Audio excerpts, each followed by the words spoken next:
안녕하세요, 여러분. 오늘 들려드릴 이야기는 한 분의 용기에 관한 것입니다. 여러분, 가족이라는 이름으로 얼마나 많은 것을 참고 계신가요? 혹시 이건 아닌데 싶으면서도 평화를 위해 그냥 입을 다물고 계시진 않으신가요? 저는 올해 71살입니다. 평생을 착한 며느리, 조용한 시어머니로 살아왔습니다. 특히 며느리가 시집 온 뒤 5년 동안 단 한 번도 큰 소리 낸 적이 없었습니다. 가족의 평화가 제 감정보다 중요하다고 믿었거든요. 하지만 어느 날 저는 깨달았습니다. 참는 것만이 미덕은 아니라는 것을요. 오늘은 제가 어떻게 5년 만에 용기를 냈는지 그 이야기를 들려드리겠습니다. 새벽 5시 반. 아직 세상이 잠들어 있을 때 저의 하루는 시작됩니다. 남편의 고른 숨소리만 들리는 어둠 속에서 조심스럽게 일어나 부엌으로 향합니다. 가장 먼저 하는 일은 물을 올리고 아침 식사를 준비하는 것이죠. 7살 손자 우진이와 5살 손녀 하윤이, 그리고 온 가족의 아침상을 차리는 시간입니다. 따끈한 밥 냄새와 구수한 된장찌개 냄새가 집안에 퍼져나갈 때면 마음이 따뜻해지곤 했습니다. 이렇게 온 가족을 위해 아침을 준비한 지 벌써 5년이 넘었네요. 갓난아기였던 우진이가 어느새 초등학교 들어갈 나이가 되었고 하윤이도 유치원에 다니고 있습니다. 우진아, 우리 강아지 일어나야지. 학교 갈 시간이야. 잠든 손자의 머리맡에 앉아 부드럽게 속삭이면 이불 속에서 꼼지락거리던 우진이가 눈을 비비며 투덜거립니다. 할머니, 좀 더 자고 싶어요. 그 작은 투정에도 저는 웃음이 나옵니다. 아이들의 맑은 눈망울을 보면 아무리 힘들어도 힘이 나거든요. 하지만 요즘 들어 이 모든 일이 점점 버겁게 느껴지기 시작했습니다. 몸이 예전 같지 않아서일까요? 아니면 마음이 지쳐서일까요? 어느 날 아침 안방에서 화장을 하던 며느리 수진이가 거울도 보지 않고 말했습니다. 어머니, 오늘 회사 회의가 늦게 끝날 것 같아요. 아이들 좀 봐주세요. 그것은 부탁이 아니었습니다. 간절함도 미안함도 없었습니다. 그저 알리는 말투였죠. 그럼 아이들은 어떡하니? 제 목소리는 차분했지만 속으로는 파도가 일렁이고 있었습니다. 당연히 어머니가 봐주셔야죠. 저는 직장 나가야 하니까요. 당연이라는 그 단어. 가슴 한구석이 서늘해졌습니다. 마치 제가 손주를 돌보는 것이 의무라도 되는 양. 저는 50년 전 제가 며느리였을 때를 떠올렸습니다. 그때는 시어머니께 뭘 부탁드리는 것도 조심스러웠는데 말이죠. 젊은 사람들은 힘들겠지. 그래, 자식 편하게 살게 하는 게 부모 마음이지. 스스로를 다독였지만 한번 박힌 가시는 쉽게 뽑히지 않았습니다. 거실에서 신문을 보던 남편이 길게 한숨을 쉬었습니다. 50년 넘게 함께 살아온 저는 그 한숨 소리만 들어도 그의 마음을 알 수 있었습니다.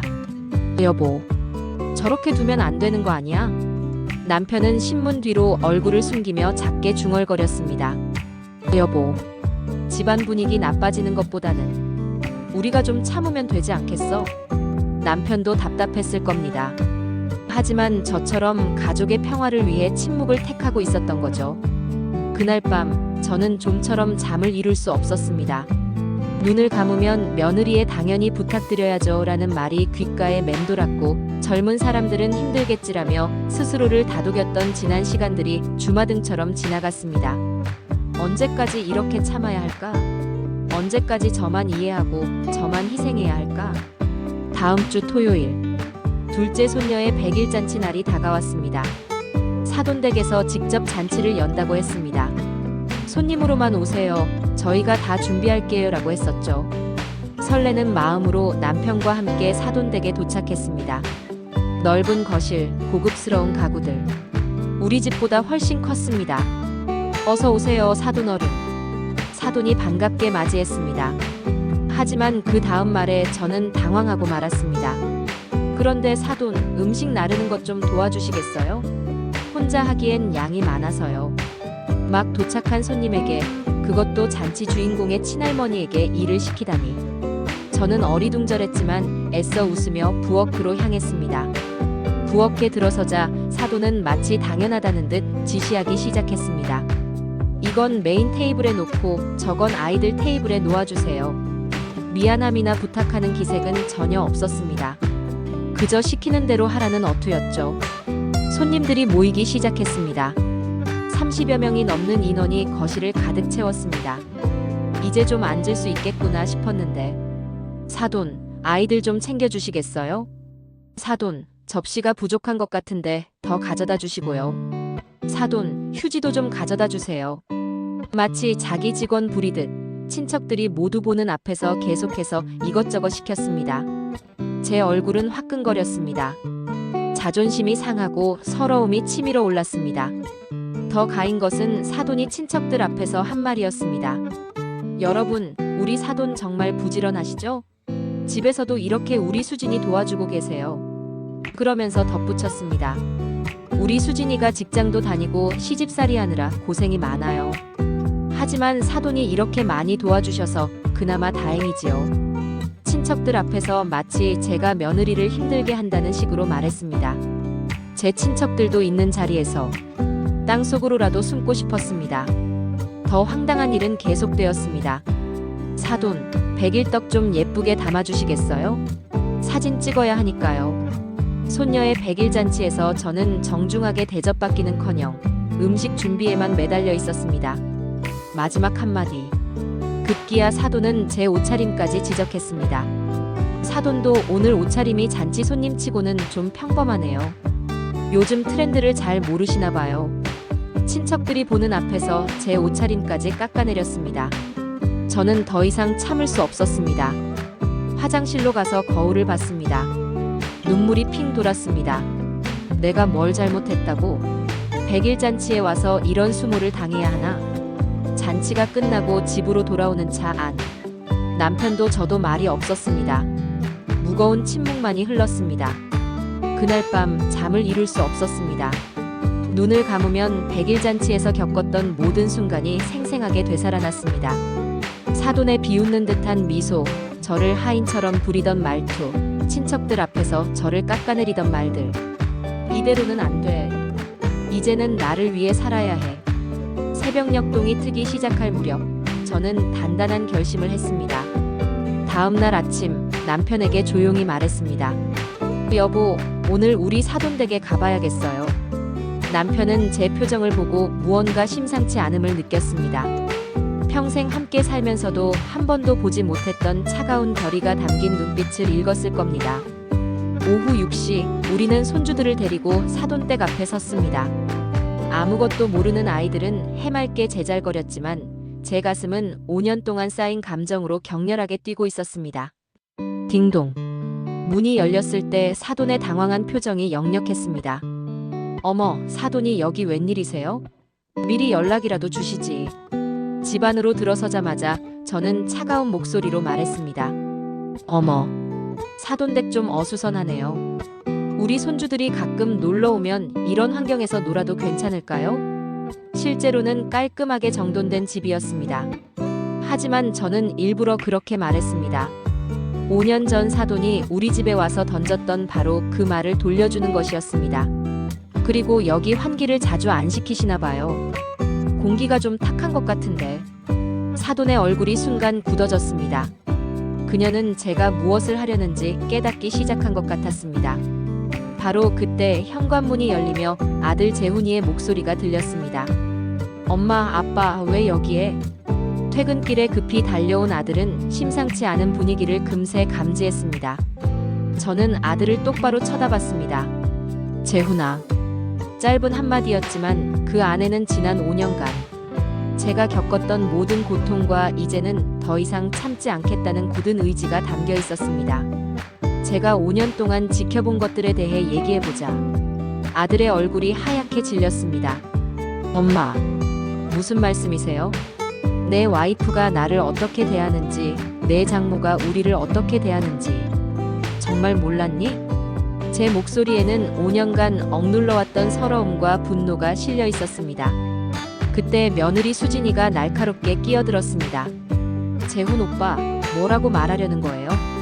수진아, 나는 그냥 우리 엄마가 뭘 잘못했다는 거야? 5년 동안 시어머니 모시고 산 내가 얼마나 힘들었는지는 생각 안 해? 사돈도 딸 편을 들며 나섰습니다. 그래요.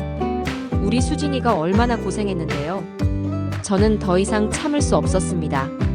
고생이요? 누가 고생했다고요? 제 목소리가 떨리기 시작했습니다. 매일 새벽에 일어나서 아이들 돌본 사람이 누구예요? 아픈 아이. 병원 데리고 간 사람이 누구고 밤새 간병한 사람이 누군지 아세요? 거실이 조용해졌습니다. 제가 주말에도 아이들 돌보고 있을 때 며느리는 뭐가 그리 바빴어요? 골프 치러 가고 친구들이랑 쇼핑하러 가고. 어머니, 저도 직장 다녀요. 제가 얼마나 힘든지 아세요? 힘들면 시어머니한테 하인처럼 부려먹어도 돼요? 당연히 해주셔야죠. 어머니 시간 많으시잖아요. 이게 며느리가 시어머니한테 할 말이에요? 한참을 침묵하던 아들 재훈이가 숨을 깊게 들이쉬더니 입을 열었습니다. 엄마, 사실 저도 엄마가 너무 고생하신다고 생각했어요.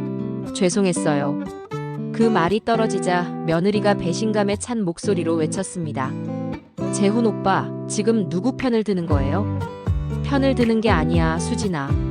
사실을 말하는 거야. 아들의 목소리에도 감정이 실리기 시작했습니다. 장모님이 우리 집에 와서 하신 말들 나도 다 들었어. 엄마가 얼마나 상처받으셨을지 넌 생각해봤어? 거실은 전쟁터가 되었습니다. 며느리는 남편을 원망하는 눈으로 쳐다봤고 사돈은 분노로 떨고 있었으며 아들은 괴로워하고 있었습니다. 저는 그 모든 것을 지켜보며 가슴이 아팠지만 동시에 이상하리만큼 시원함도 느꼈습니다. 저는 조용히 하지만 단호하게 말했습니다. 재훈아, 이제 내가 선택할 시간이야. 계속 이렇게 살 건지 아니면 뭔가 달라질 건지. 아들은 한참을 고개를 숙이고 생각했습니다. 그 침묵의 시간은 영원처럼 길게 느껴졌습니다. 마침내 아들이 입을 열었습니다. 엄마, 제가 정말 잘못했어요. 며느리가 날카롭게 외쳤지만 아들은 고개를 저었습니다. 아니야, 수진아. 엄마 말씀이 맞아. 아들은 저에게 다가와 깊이 고개를 숙였습니다. 엄마, 정말 죄송합니다. 제가 아들 노릇을 제대로 못했어요. 수진이가 엄마한테 함부로 하는 걸 보면서도 말리지 못했어요. 며느리 수진이는 한참을 말없이 서 있었습니다. 그러다 마침내 무릎을 꿇었습니다. 어머니, 정말 죄송해요. 그녀의 목소리에는 진심 어린 후회가 담겨 있었습니다. 제가 너무 이기적이었어요. 어머니의 마음을 전혀 생각하지 못했어요. 사돈도 떨리는 목소리로 말했습니다. 사돈 어른, 저희가 정말 미안해요. 우리가 형편이 조금 낮다고 언행을 조심하지 않았어요. 사돈이 얼마나 상처받으셨을지. 저는 모든 사람들을 둘러봤습니다. 진심으로 사과하는 그들의 모습을 보니 제 가슴 한구석이 따뜻해졌습니다. 일어나세요. 저는 조용히 말했습니다. 저도 오늘 너무 심했나 봐요. 아들이 고개를 저으며 말했습니다. 아니에요, 엄마. 엄마께서 이렇게라도 말씀하시지 않았으면 저희는 계속 모르고 살았을 거예요. 며느리가 눈물을 닦으며 말했습니다. 어머니, 앞으로는 정말 달라질게요. 아침에 일어나서 어머니께 먼저 인사드리고 뭘 도와드릴지 여쭤볼게요. 그리고 감사한 마음을 항상 갖고 살겠습니다. 그날 이후 우리 가족에게는 작은 기적들이 일어나기 시작했습니다. 며느리는 정말로 달라졌습니다. 매일 아침 일어나면 제일 먼저 저에게 와서 어머니, 안녕히 주무셨어요? 라고 인사를 했습니다. 가끔은 어머니, 오늘 우진이 학부모 상담이 있는데 같이 가실래요? 하고 먼저 물어보기도 했습니다. 심지어 어머니, 제가 요리 배우고 싶어요. 가르쳐 주시겠어요? 라며 저에게 먼저 다가오기도 했습니다. 아들도 달라졌습니다. 주말에는 아이들을 직접 돌보며 저에게 휴식 시간을 주었습니다. 여러분, 이번 일로 제가 깨달은 것이 있습니다. 참는 것만이 사랑은 아니라는 것. 가족이라고 해서 무조건 참는 것이 미덕은 아니었습니다. 제가 저 자신을 존중하지 않으면 다른 사람도 저를 존중하지 않는다는 것을 배웠습니다. 때로는 폭풍이 지나가야만 맑은 하늘을 볼 수 있습니다. 사실 그날 밤 집으로 돌아와서 혼자 울었습니다. 내가 너무 심하게 했나 싶어서요. 하지만 남편이 제 손을 잡으며 말했습니다. 여보, 잘했어. 이제야 우리가 진짜 가족이 될 수 있을 것 같아. 그 말을 듣는 순간 가슴이 뭉클했습니다. 여러분도 혹시 마음속에 쌓아둔 이야기가 있으시다면 용기를 내보세요. 침묵이 항상 평화를 가져오는 것은 아닙니다. 때로는 용기 있는 한마디가 진짜 평화를 만들어냅니다. 오늘도 제 이야기를 들어주셔서 고맙습니다. 여러분 모두 건강하시고 행복하세요.